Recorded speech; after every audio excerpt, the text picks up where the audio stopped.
Hey, dragon friends and family, it is me, Mrs. Eddy, with another chapter of our book. Stella Diaz has something to say.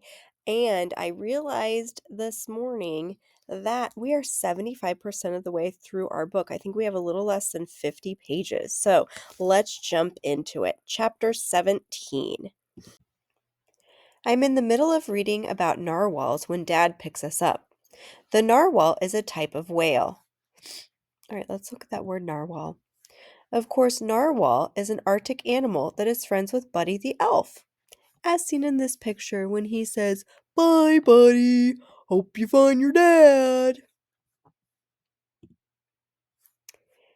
Anyway, people think it has a giant tusk, but it's actually a tooth. Narwhals are extra special because they are rarely seen. People tried to keep them in captivity in the 1960s and 1970s, but sadly they kept dying. All right, let's look at that word captivity. This one's a real one.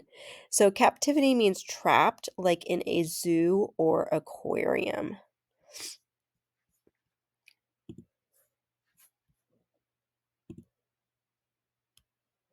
I only see Dad once or twice a year, and this time it's right before spring break. He's in Chicago for a week with my Tio Carlos. Apparently, they are going to some sort of convention for my Tio's clothing store. When Dad arrives at our house, he is in a new car that I've never seen before. Dad always likes to drive instead of flying, so he must have gotten it back in Colorado. The new car is a sports car. You know, the ones that look like they go really fast. I'm used to this though. Every time I see him, it's a new car. As we put on our seatbelts, he says that he's taking Nick and me bowling. Cool, says Nick. I don't say anything. I've never been bowling before. I'm excited, but I don't know what to expect. As soon as we get to the bowling alley, Dad says to us, "You guys paying?" He laughs. I look over to Nick. He's not laughing. I know why, too. Since Dad never sends us money, we never know when he will actually pay for things. Mom knows this, so she always gives us extra money when we see him just in case he makes us pay. Nick, it's just a joke. Nick is still not laughing. Dad just shrugs. He goes over to the register. One adult and two kids. Dad opens up his wallet. I see a picture of Nick when he was little. Then I see a picture of a baby. "Who's that?" I ask, pointing to the picture. "You," he says. I'm a little surprised. "Really?" "See, it's you from your first passport picture before we moved to the United States." Okay, so let's look at that word passport. So, a passport is a book that shows you are a citizen of a country. So, whenever you leave the country, you have to have that to show that you belong to a certain country. So, in this picture, it is a US passport or a United States passport. Vamos, let's get some zapatos on your feet. Apparently, you can't wear regular shoes on the bowling lanes. You have to borrow these really cool shoes that are colorful. I put them on. I think I might like bowling, I say to Nick. I kick my heels together like Dorothy in The Wizard of Oz. "Let's go, Twinkle Toes," Nick says. We walk over to the lanes and Dad enters our names into the computer. Then he hands me a few different balls to find one that I can bowl with. I find a bright orange one that I can actually carry. "Señoritas primero," says Dad. I like it when Dad says, "Girls go first." Nick blows a raspberry. I'm all smiles until I walk toward the lane. The floor is slippery and I get all nervous trying to lift the ball. It feels too heavy. "Dad, what do I do?" I ask. Sorry, what do I do, Dad? I ask. "It's not rocket science. Just roll the ball," says Nick. I turn roja, this time because I'm angry. Just because I'm new to something doesn't mean I'm stupid. I wish that I were a narwhal right now so I could poke Nick with my giant tooth. Instead, I stick my tongue out at Nick. Then I roll the ball. It goes it goes nowhere near the white pins.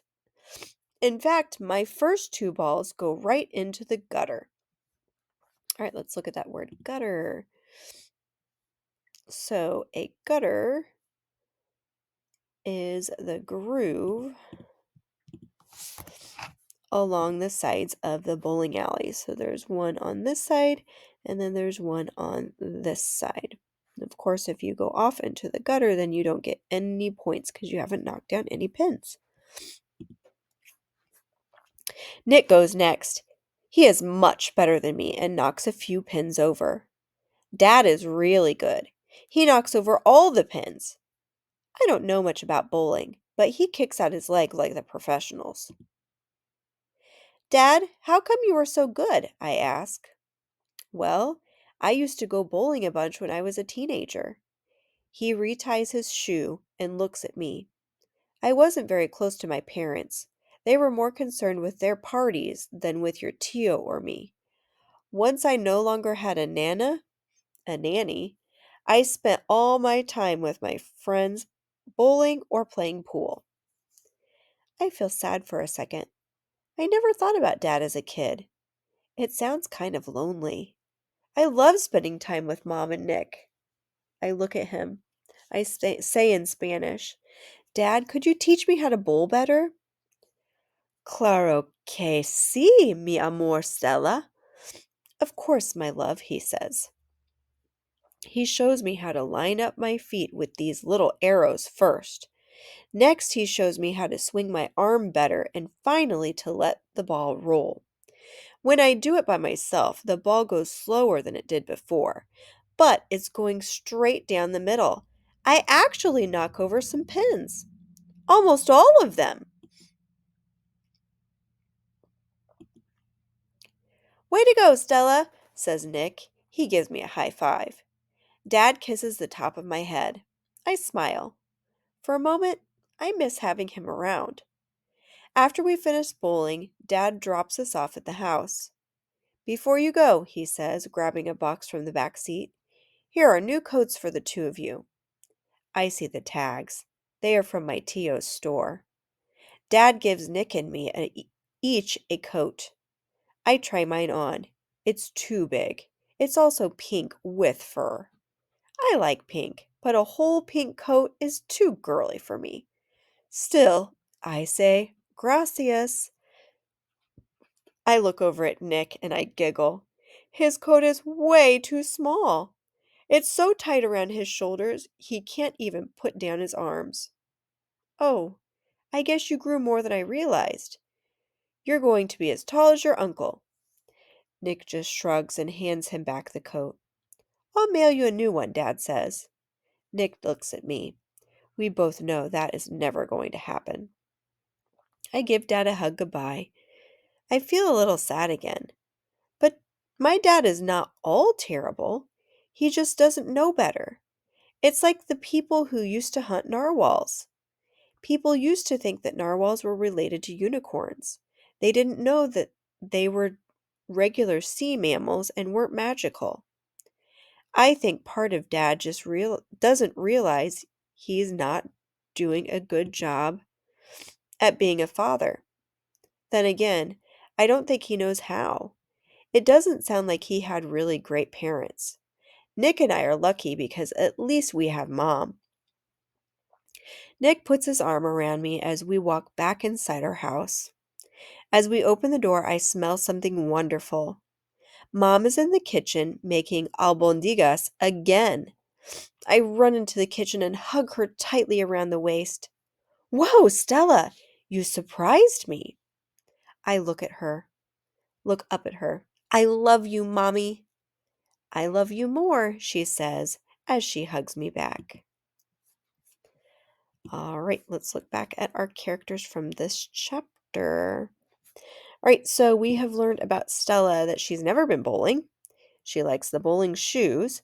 She feels bad that Dad was lonely as a kid. She asked Dad to show her how to bowl better. She thinks a whole pink coat is too girly. She thinks Dad just doesn't realize he's not being a good dad, and she feels lucky to have Mom. All right.